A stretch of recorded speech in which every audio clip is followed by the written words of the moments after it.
আমি মায়ের দিকে বলছি হরিবোল বলতে বললাম তো মায়েরা হাত তুলে দিল, মা হরিবোল বলবেন না। মেয়েদের হরিবোল বলা অপরাধ, কারণ সব মেয়ে তো স্বামীর নাম জানে কিন্তু স্বামীর নাম মুখে উচ্চারণ করে না। কেন? স্বামীর নাম মুখে উচ্চারণ করলে বুকের পাঁথরের হাড়ে ঘুম ধরে, যার জন্য কোনো মেয়ে স্বামীর নাম করে। কিন্তু ভুল করে যদি একবার হরিবোল বলে ফলে স্বামীর নাম করা অপরাধ হয়ে যাবে। কেন অপরাধ হবে? ওইখানে যদি একটি মেয়ে গোলমাল করে তখন কমিটির লোক কি বলবে? ও মা লক্ষ্মী, চুপ করো। তাহলে মেয়েরা সবাই লক্ষ্মী, আর মেয়েরা যদি লক্ষ্মী না হয় তো মমতা ব্যানার্জি লক্ষ্মী ভাণ্ডারে 500 টাকা বাড়াবে কেন? তাহলে মেয়েরা সবাই লক্ষ্মী আর আর স্বামীরা হচ্ছে হরি। তখন লক্ষ্মী কাঁদছে, নারায়ণ বলছে লক্ষ্মী কিন্তু না, বলছে আমি কি বলবো? ওই তুমি হরি বলবে, তোমার নাম আমি করতে পারি? তো বলছে ভক্তরা যখন হরিধ্বনি দেবে তোমরা তখন উলুধ্বনি দিও, হরিধ্বনি সমান কাজ হবে। মা লক্ষ্মী কাঞ্চা বলছে যদি কোনো মেয়ে দিবে থাকতে বদমাশি উলুধ্বনি না দেয়, সেদিন নারায়ণ বলেছিলেন যদি কোনো মেয়ে জীবে থাকতে বদমাশি করে উলুধ্বনি না দেয়, মা পরের জন্মে সেই কটকটে ব্যাং রূপে জন্মগ্রহণ করে। তাই দাও মা গো একবার উলুর ধ্বনি।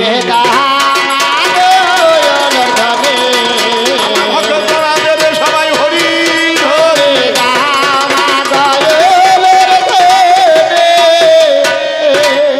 জাগে জাগে মাগো তোমার বন্দনা যে সারি, আশা বিষয় নিয়ে এবার চলবে মারামারি।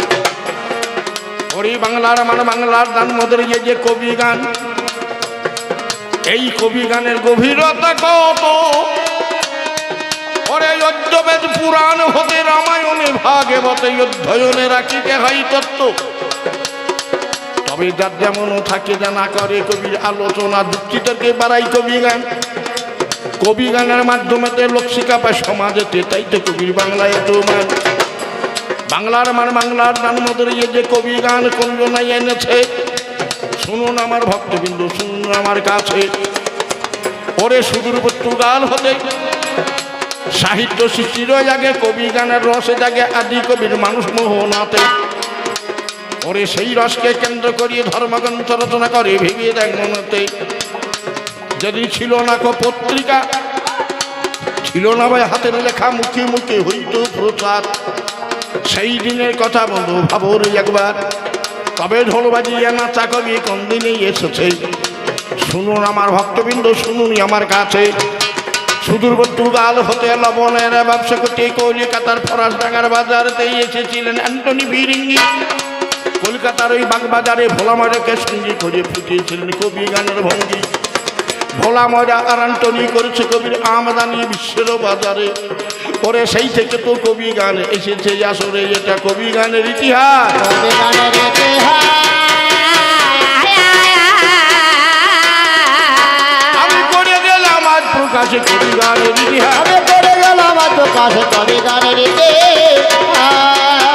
মাগো যাত্রা গান এক দলে চলে, কীর্তনের গান এক দলে চলে, বাউলের গান এক দলেতেই চলে, কিন্তু কবি গানে এক দলেতে হয় না বাবার কালে। পরে কবি করাবার দরকার হলে জান মদের জ্ঞানী দলে, দুই দিকেতে দুটি দলে করতে হয় গো বাইনা। এক দলে এলে পরে কবি গান হয় না। মাগো আমাদের এক জায়গায় নাই কো বাড়ি, দুজনা দু জায়গায় বাড়ি, আপনারা এনেছেন গো বাইনা করি গাইতে কবি গান। পরে আসরেতে উঠবে কত মধুর মধুর টান।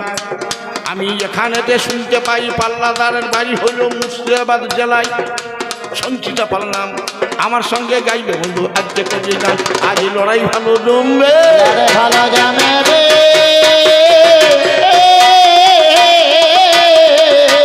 ওরে সঞ্চিতা পালের সঙ্গে লড়াই ভালো জমবে, সঞ্চিতা পালের সঙ্গে লড়াই ভালো জমবে। ওর বাড়ি মুর্শিদাবাদ জেলা, সঞ্চিতা পাল নাম, আর আমার বাড়ি বাগডোলা গ্রামেতে গো, আমার বাড়ি বাগডোলা গ্রামেতে। আমার বাড়ি বাগডোলা গ্রামেতে গো, আমার বাড়ি বাগডোলা গ্রামেতে। আমার বাড়ি বাগডোলা গ্রামেতে গো, আমার বাড়ি বাগডোলা গ্রামেতে।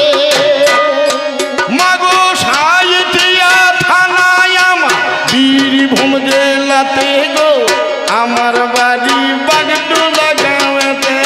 এই আমার বাড়ি বাগডোলা গ্রামেতে গো, আমার বাড়ি বাগডোলা গ্রামেতে। আমার নীল রতন পাল নাম গাইয়া বেড়াই কবির গান। নীল রতন পাল নাম গাইয়া বেড়াই কবি গান। আর গুরু হলো শান্তিরাম বাড়ি হরুপিতে গো, আমার বাড়ি বাগডোলা গ্রামেতে। আমার বাড়ি বাগডোলা গ্রামেতে গো, আমার বাড়ি বাগডোলা গ্রামেতে। আমার বাড়ি বাগডোলা গ্রামেতে গো, আমার বাড়ি বাগডোলা গ্রামেতে। ওর নাম সঞ্চিতা পাল আর আমার নাম হচ্ছে নীলরতন পাল। দুটো পাল এক নয়, একটা হচ্ছে ভেড়ার পাল আর একটা হচ্ছে গরুর পাল। বাহ, আমরা দুজনাতেই পাল, কিন্তু এক পাল নয়। হ্যাঁ, তাহলে আমাদের নাম শুনলেন নীলরতন পাল আর সঞ্চিতা পাল। কিন্তু আমাদের নিজে নিজে নাম ধরে কবি গানের পালা হয় না, আমাদের সনামেতে হয় না কবি গান।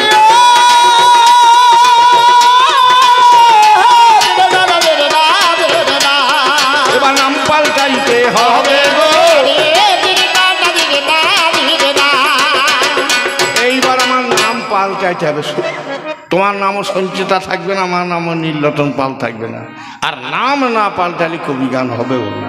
শুধু নাম পাল্টালে হবে না মা, আমার বাবার নামও পাল্টিয়ে যাবে ভাই। আমার বাবার নামও পাল্টিয়ে যাবে ভাই। ওরে লইলে কবি গান হবে না। শুধু নাম পাল্টালে হবে না, আমার বাবার নামও পাল্টাবে। কিরকম? মনে করুন আজকে দিয়েছে রাম রাবণ পালা, আমাকে দিয়েছে রাবণ। আমি বলবো আমার বাবার নাম বিশ্বস্র বামনী।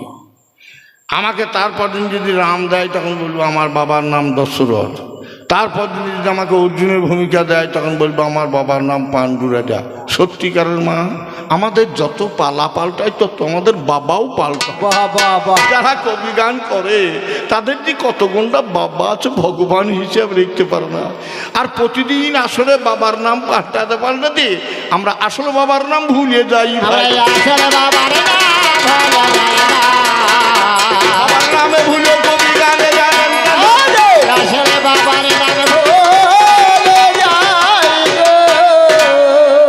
প্রত্যেকে জিনিসের আছে মূলেরও নির্ণয়, মূল ছাড়া এ জগতে হবার উপায় নেই।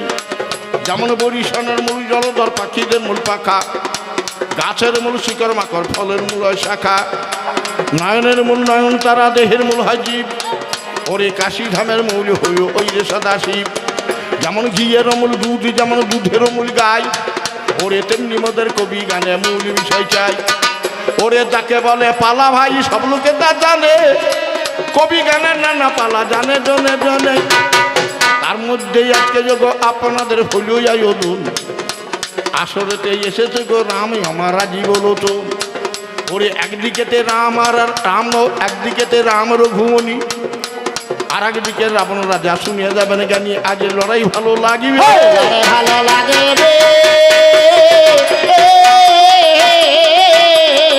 পাল্লাদারকে দিয়েছেন রাম আর আমাকে দিয়েছে মা রাবণ। আচ্ছা, রাম রাবণ পালা এটা কি মহাভারতের গান? না। এটা কি গীতার গান? না গো। এটা কি পুরাণের গান? না। এটা কি চণ্ডীর গান? না। গান রামায়ণে ভাই, রামায়ণে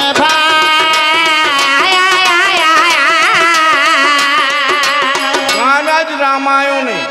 রামায়ণ বানানটা লিখুন তো, রয়াকার ময়াকার অন্তস্থ দন্তান্ন রামায়ণ। সন্ধি বিচ্ছেদ করুন তো, রাম যুক্ত অয়ন রামায়ণ। সূত্রটি কি বলুন তো? অকার কি মাকারের পর অকার কি মাকার থেকে উভয় মিলিয়ে আকার হয়, আকার পূর্বপণে যুক্ত হয়। রাম যুক্ত অয়ন, অয়ন মানে হচ্ছে আশ্রয়। ওরে রাম আশ্রয় করে আমার বাল্মীকি মুনি।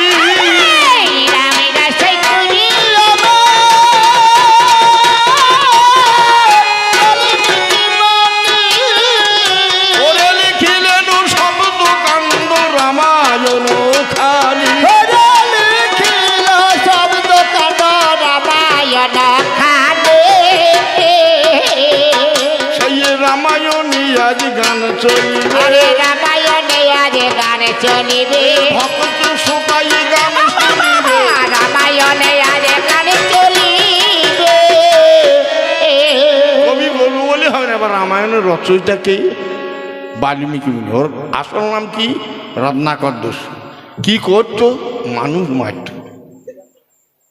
রত্নাকর দস্যু যে মানুষ মারত সে রামায়ণ লিখেছে। আচ্ছা, আপনাদের এই মামুদপুরে মানুষ মেরেছে কাউকে? রত্নাকর, অসীম চট্টরাজ কেউ আপনাদের গায়ে মেরেছে? মারে নাই। এই জগতের যত লোক আছে সবাই মানুষ মারে। কেমন করে মারে? পিতার এক ফোঁটা ব্রহ্মবস্তুতেই 9 লক্ষ আমার মতন ছেলে ঢুকে আছে। প্রতিদিন বাবা কত মার্ডার করছে মায়ের প্রেম দরিয়ার বুকে। মা একটি আমাকে ধরেছিল বলি আমার মতো সন্তানটি প্রসব হয়েছে, বাকি সব মরে গিয়েছে। প্রত্যেকটা যারা বিবাহ করছেন তারা প্রত্যেকেই মানুষ মারেন। রত্নাকর তাই ব্রহ্মপাত করতো, মানুষ মারত। ব্রহ্মা নারদ এসে বললে, হারে রত্নাকর, তুই যে এই ব্রহ্মপাত করছিস, মানুষ মারছিস, এ পাপের ফল ভোগ কে নেবে? বলছে, ভাগ আমার মা আছে, বউ আছে, বলছে কেউ কারো পাপের ভাগ নেবে না। বলছে তাহলে উপায়? বলছি উপায় এক কাজ কর, তুই ভগবানের ধ্যান কর। তো ধ্যান করবো বলে হবে? বলছি ভগবানের দেখা পাওয়া যাবে তো? বলছে হ্যাঁ দেখা পাওয়া যাবে, তবে 1 জন্মে পাবি না। ক জন্ম? বলছে 3 জন্মে পাবি। রত্নাকর বলছে আমার দরকার নেই, এই একবার মরবো আবার জন্ম নেবো, আবার মরবো আবার জন্ম নেবো, 3 জন্ম করতে করতে আমার ভগবানকে দেখাতে। বলছে ওরে ভাবিস না, এইটুকু জীবনের মধ্যে 3টে জন্ম ভরা আছে। বলছে সে কীরকম?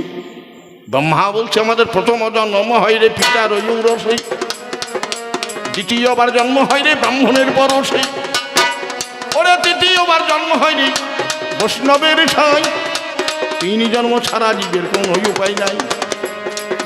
বলছি কীরকম? প্রথম জন্ম হয় পিতার ঔরসে, এটা আপনারা সবাই বুঝতে পারছেন, একটা জন্ম। দ্বিতীয়বার জন্ম হয় ব্রাহ্মণের পরশে, ব্রাহ্মণ যখন ডান কানে গুরু মন্ত্র দেন তখন দ্বিতীয়বার জন্ম হইল। ব্রাহ্মণ দীক্ষা মন্ত্র দিন, বৈষ্ণব দেন শিক্ষা মন্ত্র। শিক্ষা কি? স্বামী স্ত্রীতে 100বার সবাস করবে, এক ফোঁটা ব্রহ্মপাত হবে না, মানুষ বলবে না, সেইটাই হচ্ছে শিক্ষা মন্ত্র, সেটা দেয় বৈষ্ণব। রত্নাকর বলছে তা তো বটে, 3 জন্ম এক গুরু। এই প্রসঙ্গে একটা কথা, ছোট কথা মনে পড়ে গেল। হ্যাঁ, ওই রকম একটা চোর প্রতিদিন চুরি করে, যে সবারই দীক্ষা দেখে ও বলছে গুরুদেব আমাকে দীক্ষা দেন। পাশের শিশুরা বলছে শালোকে দীক্ষা দেবেন না। বলছে কেন? ও শালা চোর বটে। আর চোর বলছে আমাকে যদি দীক্ষা না দেন তো আপনার পায়ে মাথা ঠুকে আমি মরবো। হ্যাঁ, ঠুকতে লেগেছে, কপাল ফুটে গিয়েছে। গুরুদেব দেখছে সত্যিকারের কথা, তো যদি মাথা ফুটিয়ে দেয় তাহলে তো পুলিশ চলে আসবে। গুরুদেব দেখছে যা হবে, চোর হোক ছাত্র হোক ডাকাত হোক, আমার দেখার দরকার নেই। ঘরের ভিতরে দিয়ে দীক্ষা মতো দিয়ে দিয়ে বলছি বাবা চোর আর যেন চুরি করে না হোক। তখন গুরুদেবের পায়ে ধরে বলছে, গুরুদেব আমি এ জীবনে কারো চুরি করি না, আমি পরে আগের জন্মে চোর ছিলাম। মাননীয় সুধী সমাজ, সেই রত্নাকর দস্যু ব্রহ্মার কাছে দীক্ষা মন্ত্র, নারদের কাছে শিক্ষা মন্ত্র নিয়ে রাম নাম জপ করে সিদ্ধি লাভ করে বহুদিন পর ব্রহ্মা নারদ বলছে যাও চান করে এসো। উঁচু পোকাটা ঢিপি করে গোটা গায়ে মাটি লেগে আছে। তমসার জল চান করতে গেছে একটা কঞ্চার কঞ্চি, দুজনাতে শৃঙ্গার করছে। স্নান করে উঠে তখন রত্নাকর বলছে, মা নিষদ সরস্বতী তমাগম সব যৎ কঞ্চ মিথুনার। রামায়ণের প্রথম শ্লোক বাল্মীকি। রামায়ণ আছে 24,000 শ্লোক, এইটা হচ্ছে প্রথম শ্লোক। সংস্কৃত ভাষায় লিখেছেন, বাংলা ভাষায় লিখেছেন কীর্তিবাসের ওঝা।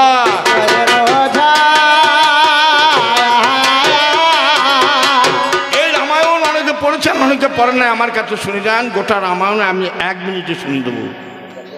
ওরে আদিকাণ্ডে রাম জন্ম বিবাহ সীতারও, অযোধ্যা কাণ্ডে রাম বনবাস ত্যাগী রাজ্য ভারত, অরণ্যকাণ্ডেতে সীতা হরিল রাবণ, কিষ্কিন্ধা কাণ্ডেতে হলো সুগ্রীব মিলন, সুন্দরাকাণ্ডেতে হলো সাগর বন্ধন, ওরে লঙ্কা কাণ্ডে রাম রাবণে লাগলো মহারণ, উত্তরাকাণ্ডেতে হলো সব কাণ্ডে শেষ, অবশেষে সীতা দেবী পাতালে প্রবেশ করে সাতকাণ্ড রামায়ণ। সাতকাণ্ড রামায়ণ। আজকে যে রাম রাবণ পালা দিয়েছেন, বলুন তো আজ কোন কাণ্ডে পালা? আজ যে লঙ্কা কাণ্ডে হবে পালা। আরে লঙ্কা কাণ্ডে হবে পালা। আজ আমি লঙ্কাধিপতি রাবণ, রুধাতু নিচ অন প্রত্যয় করে হয়ে রাবণ। জন্মকালে বিকট শব্দ হয়েছিল, ত্রিভুবন কেঁপে উঠেছিল বলে আমাদের টাইটেল হলো রাবণ। আমার রাবণ টাইটেল নয়, আমার আসল নাম হচ্ছে রাবণ, হচ্ছে আমার টাইটেল উপাধি। আমার নাম রাবণ, আমার ছেলের নাম মহিরাবণ, তার ছেলের নাম অহিরাবণ। রাবণ আমাদের টাইটেল উপাধি। আমার নাম অরিন্দম রাবণ। আমার বাবা বিশ্বশ্রাবমণি, মা হচ্ছে নিকষা। লঙ্কাপুরে আমার বাড়ি, সোনার লঙ্কা। মাগো, লোকে খালি নাক কাটি করছে, সোনা পাই না। প্রায় 2 লাখ টাকা ভরি সোনা হয়ে গেল, আর সোনার মুখ দেখতে হবে না। সেই সোনা দিয়ে আমার ঘর বাড়ি তৈরি হয়ে আছে। কেন? ক্ষীরোদ সাগরের জলে, সাগরের মাঝখানে লঙ্কা। সাগরের জল নোনা, যদি ইটের ঘর করা হয় ইটের নোনা লেগে যাবে, লোহার ঘর করলে জং ধরে যাবে, মাটির ঘর করলে টিকবে না, পড়িয়ে যাবে। তাই লঙ্কার রাজা রাবণ সোনা দিয়ে আঁচির পাঁচির সব সোনার লঙ্কা বানাইল ভাই।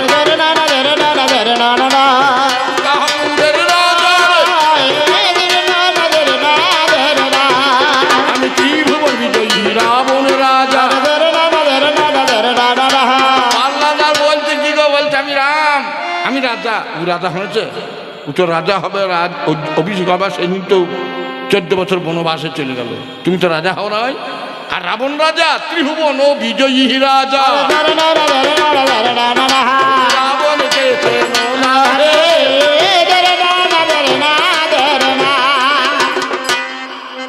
লঙ্কার চারিদিকে 4টি দ্বার, পূর্ব পশ্চিম উত্তর দক্ষিণ, চারিদিকে 4টে দরজা আছে। গোটা লঙ্কা সোনা দিয়ে ঘেরা আছে। লঙ্কার উত্তর দ্বারে সুমেরু পর্বতের উপরে উঠে রামচন্দ্র লঙ্কাপুরী দেখছে। সুমেরু পর্বতের উপর উঠলে পরে গোটা লঙ্কাপুরীটা দেখা যায়। আপনারা দেখেন বড় মেলাতে ইলেকট্রিক্যাল লাগর্জনা যদি উপরে চাপেন, গোটা মেলাটা এক জায়গায় বসে দেখতে পাওয়া যায়। তাই রামচন্দ্র সুমেরু পর্বত শিখরে একটা সমাধির উপরে পা দিয়ে লঙ্কাপুরী দর্শন করছে। সমাধির ভিতর থেকে একটা ছেলে কান্নাকাটি বলছে, কে? বলছে আমি রাবণের পুত্র। ঠিকই বলেছে, বাবার নাম গোপন করবে কেন? রাম, ও আমার পুত্র। জন্ম হবার মাত্র আতুর ঘরে রাম নাম করেছিল, ওকে টুকরো টুকরো করে কেটে দিয়েছি। কেটে দিয়ে সুমেরু পর্বতে ওকে সমাধিস্থ করেছে। ওর নাম অক্ষয় কুমার। কেউ বল অক্ষয় কুমার, কেউ বল অক্ষয় কুমার। যদি কোনোদিন আমার ঘরে পরম ব্রহ্ম নারায়ণ আছে, তাহলে এই সন্তান জীবিত হয়ে সেদিন কথা বলবে। তার জন্য আমি তাকে সমাধিস্থ করেছি।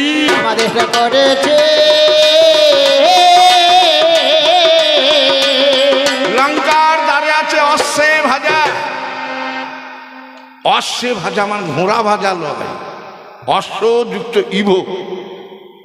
অশ্বযুক্ত ইভো অকার কিংবা আকার পর হসাই কিংবা দীর্ঘ কার থাকলে উভয় মিলিয়ে কার হয়। অশ্বযুক্ত অজা, অকার কিংবা আকার পর অকার কিংবা আকার থাকলে উভয় মিলিয়ে আকার হয়। এই সন্ধির সূত্র অনুসারে অশ্বে ভাজা। 3টে মূর্তি আছে, অশ্ব, ইভো, অজা। অশ্ব মানে ঘোড়া, ইভো মানে হাতি, অজা মানে ছাগল। 3টে পাথরের মূর্তি আছে। এই মূর্তি 3টি কে দিয়েছে? ঘোড়া দিয়েছে ধর্মরাজ, ঘোড়ার মূর্তিটা। ইভো মানে হাতির মূর্তিটা দিয়েছে দেবরাজ ইন্দ্র। আর ছাগলের মূর্তিটা মাথাটা দিয়েছে ব্রহ্মা। আমি বললাম 3 দেবতা, এই মুন্ডকটা কি হবে? ও যারা দেবার এই জন্য জানিয়ে রাখবি, যদি কেউ কুমনোবৃত্তি নিয়ে তোকে কেউ মারতে আসে, তখন দেখবি তোর চোখ আট ফেলেলি ওই 3টে পাথরের মূর্তি উচ্চ স্বরে চিৎকার করিবে।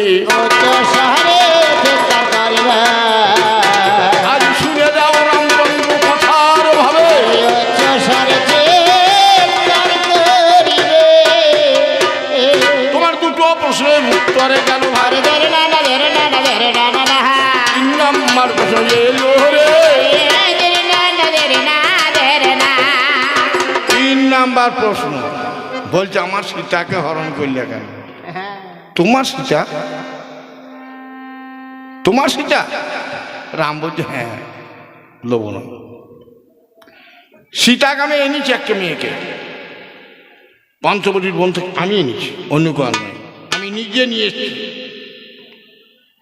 আমি ছলনা করে এনেছি।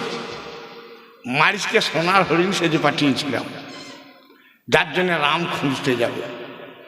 সেই সোনার হরিণের পিছনে রাম ছুটছে, যত রাম ছুটছে তত হরিণও ছুটছে।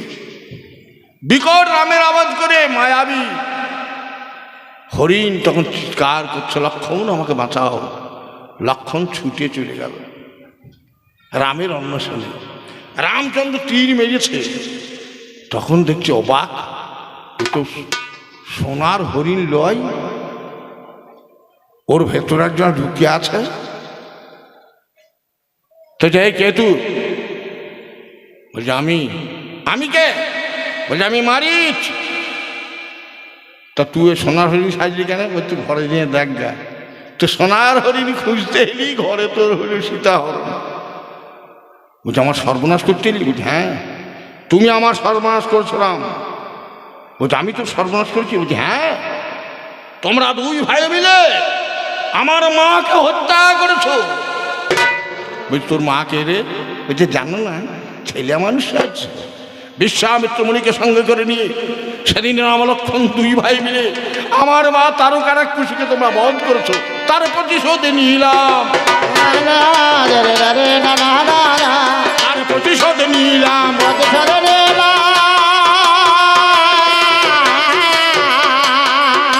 আমি নিয়ে এসেছি। রাম বলছে তুমি আনলা কেন? আমি এনেছি। কেন এনেছি শুনবে? আমার বোন শূর্পণখা পঞ্চবটির বনে যায়, বলছে রাম তুমি আমার পতি হও। রাম বলছে আমার তো বউ আছে, হয় লক্ষণ কাজা। লক্ষণ তুমি আমার পতি হও। বলছে শূর্পণখা আমি জীবনে কোনোদিন নারী মুখ এখন আর 14 বছর দেখব না, তুমি দাদার কাছকে যাও।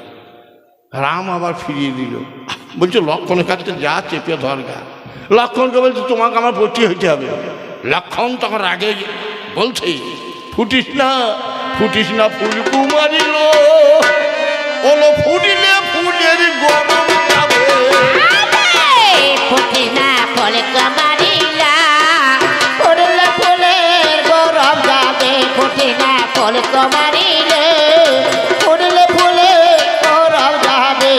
ওরে আমার কাছে আসলে মরে গো, আমার কাছে আসলে পড়ে নাক কানে সবে কাটা যাবে। ফুটে না ফল কুমারিলা, ফুটলে ফুলের গরম যাবে। ফুটে না ফল কুমারিলা, ফুটলে ফুলের গরম যাবে। আমি মায়ের দিকে বলছি মা আমার বোন শূর্পণখা কত আদর করে বলছে রাম তুমি জগতের পতি, তুমি বিশ্বের পতি, তুমি জগৎপতি, তুমি রঘুপতি, তুমি শ্রীপতি। আমার ভগ্নিপতি হয়েছে তোমার ক্ষতি কি ছিল? তুমি জগতের সব মেয়ের যদি পতি হও, আমার বোন শূর্পণখা কি জগতের বাইরে? তুমি তার নাকটার কানটা লক্ষণকে দিয়ে কেটে দিলে। আমার মা আমার দোষ শুনবেন। বোন কানতে কানতে সে বলছে দাদা গো আমার তোর নাকে কথা কেন? বলছে লক্ষণ আমার নাকটু কেটে দিয়ে কানটু কেটে দিয়েছে। সত্যিকারে বলুন, আপনারা যত লোক আছেন আপনার বোনের জন্য নাক কানকে কেটে দেয়, টেম্পার গরম হবে না? আমরা আচ্ছা আচ্ছা, ও আমার বোনের নাক কান কেটেছে। হেরাম তুমি আমার বোন শূর্পণখার নাক আর কান কেটেছ। আমি কাটাকাটি করিনি, আমি গোটা গুটি এনেছি। গোটা গোটে এনেছে, আমি গোটা গুটি এনেছি গো, গোটা গুটি এনেছি। আমি গোটা গোটে এনেছি গো, গোটা গোটে এনেছে।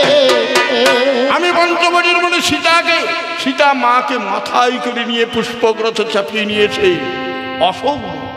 অশোক যেখানে কোনো শোকের লেশ মাত্র নাই। আমার ভাতৃবধূ সরমাকে বললাম ওর তত্ত্বাবধান থাকুক। আমি সেই অশোক মনে রেখে দিয়েছি, মা যেন দুঃখ না পায়। আমি কত যত্ন করে রেখেছি, আর তুমি আমার বোনের নাকটার কানটু কেটে দিলে তার প্রতিশোধ নেবার জন্য আমি সীতা চুরি করিয়াছি। সীতা চুরি করেছে। 3 নাম্বার প্রশ্নের জবাব মিটে গেল। এবার 4 নম্বরের প্রশ্ন।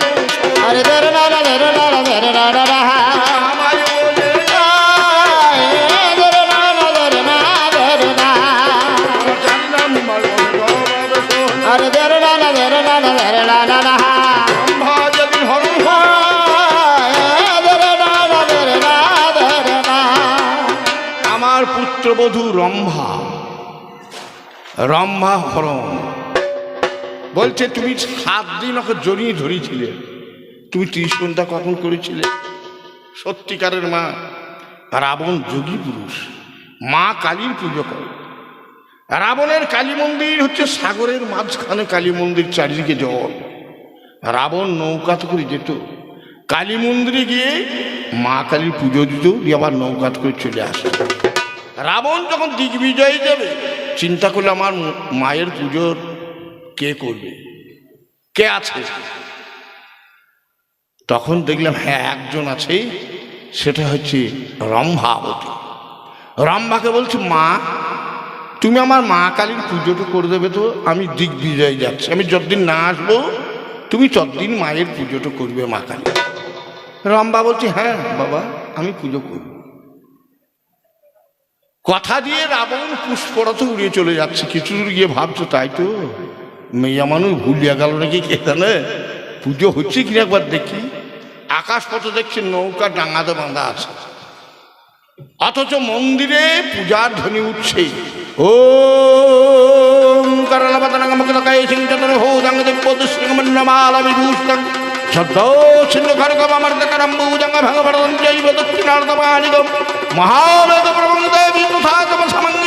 হৃদয় মহাদেব সংস্কৃত জ্ঞানমন্দনাং দেবী নমস্ত পরমেশ্বরী। ওম সর্বমঙ্গল্য মঙ্গল্যে শিবে সর্বত্র সাধিকে শরণ্যে ত্র্যম্বকে গৌরী নারায়ণী নমঃ। রাবণ দেখছি নৌকা তো ডাঙাতে বাঁধা আছে, মন্দিরে তো নৌকা নয়। রম্ভা গেল কি করি? আকাশ পথে দেখছি। তখন পুজো শেষ করে রম্ভা জলের উপর হাঁটতে হাঁটতে চলে আসছে। সে জলেতে ডুবে না, কাপড়ও ভেজে না, জলেতে ডুবে না কাপড় ভেজে না, জলেতে ডুবে না কাপড়ও ভেজে না, আরে জলেতে ডুবে না কাপড় ভেজে না। রম্ভা সুন্দরী, রম্ভা সুন্দরী। রাবণ রাজা দেখি অসামান্য মেয়ে জলের উপর হেঁটে যাচ্ছে, জলে ডুবছে না, কাপড় ভিজছে না। যেই ডাঙাতে এসেছে অমনি তাকে জড়িয়ে ধরেছে, বলছে আমাকে ছেড়ে দাও। বলছে আমি ছাড়বো না। বলছে কেন? মাগো তুই যে মন্ত্র বলে জলের উপর হেঁটে যায় ওই মন্ত্রটা শিখিয়ে দাও না। ওই মন্ত্রটা শিখে দাও মা, কেমন করে জলে ওরে ওই মন্ত্রটা শিখিয়ে দাও মা। রম্ভা বলছে ইরা পিঙ্গলা সুষমনা সাধন করো, প্রাণায়াম করো, পুরোগিরি চক কুম্ভক করো। ওরে পুরো করে চক কুম্ভক অভ্যাসে পবিত্র স্বভাবে প্রাণায়াম আসে। আকাশে বাতাসে চিদানন্দ ভাসে, আকাশে বাতাসে বাতাসে চিদানন্দ ভাসে।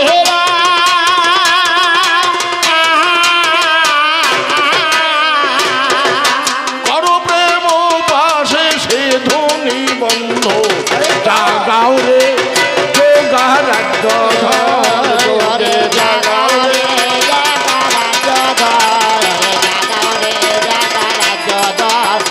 জাগাও রে জাগা রাজ্য ধর, ওরে জাগাও রে। হ্যাঁ সন্ধ্যা লেগে গেল, রাবণ ছাড়ে না। বলছে আমি ছাড়বো না। বলছে ত্রিসন্ধ্যা, আমার ত্রিসন্ধ্যা করার দরকার নাই, আমি যদি ওই প্রাণায়াম করতে পারি আমার কোনো সন্ধ্যার দরকার নয়। দরকার নাই।